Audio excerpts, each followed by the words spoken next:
All right, here we go. So OVO Nation is at it again. Drake, aka Paperwork Poppy, aka Accusation Owl, aka Lawbury, aka leader of the softest crew in hip hop history. The Care Bear cousin Drake and his team have taken aim at none other than T-Pain. T-Pain of all people. What did T-Pain do?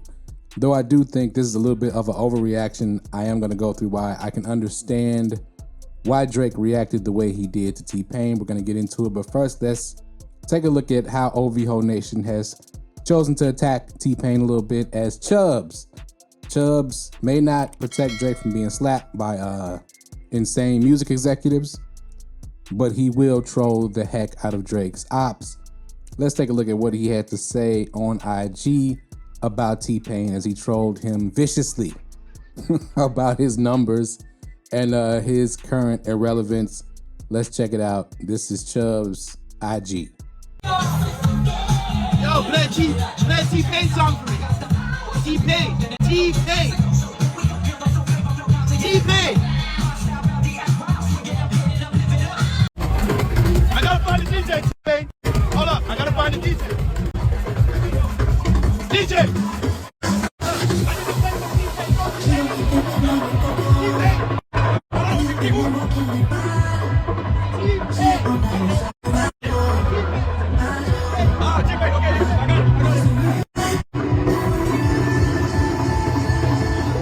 All right, so there we have it. He put up a stat of Drake's streams, which is what OVO Nation always goes to when you say Drake is falling off. I have seen those numbers many times, even though I did a whole video. You can see it on the screen here. The link will be at the top of the screen at the end of the video as well in the description, where I showed you why those numbers aren't as true as they seem or as big as they seem. Also going to DJs and asking to play T-Pain records, as you don't hear T-Pain played as much these days, but T-Pain hasn't released a record in a while, I think. And he, in this interview I'm about to show, admitted that he bowed out gracefully, which Drake did not do, which he got that approach from advice Drake gave in an interview previous. Let's take a listen to what T-Pain had to say, which got Drake in his feelings. Drake's quote or response will be at the bottom of the screen as I play this video. Let's check it out. The one thing I learned from Drake, and here's the crazy thing, one thing I learned from Drake, but one thing he hasn't followed his own words. Drake said, I want to be one of the people that gracefully bow out and not get kicked out. I have ever since said, thank y'all, I appreciate y'all. I see y'all when I drop.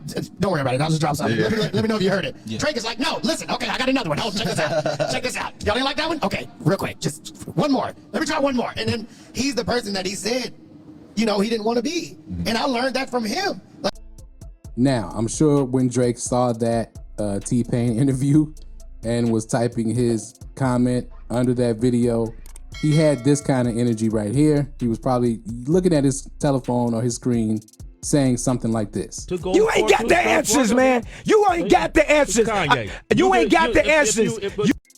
Shout out to Kanye West. That's one of my favorite clips of all time. But anyway, now here's where I will shoot Drake a little bit of bail. I can see, we know he's sensitive already. We know he's one of the softest Care Bear cousins. So I can understand why he feels this way, right? When he says this guy always had resentment for me, you can hear it every time he speaks on my name. Now, I wouldn't say it's resentment, but maybe there is a little bit of resentment there, because if we go back in time, we do have to look at it as T-Pain was Lil Wayne's main go-to when it came to being on the hook and being the feature artist with Lil Wayne, singing on Lil Wayne's hooks, and just doing duets with Lil Wayne for various hits. And when Drake came along, it kind of pushed T-Pain to the side. Now, I'm not saying that T-Pain and Wayne didn't collaborate. When Drake got on the scene, they did still collaborate, but slowly but surely, Drake kind of pushed T-Pain off to the side and became the new king of auto-tune. We know Jay-Z made the song Death of Auto-Tune. T-Pain got sensitive about that. That kind of pushed T-Pain out of the picture and off of the top of the music charts.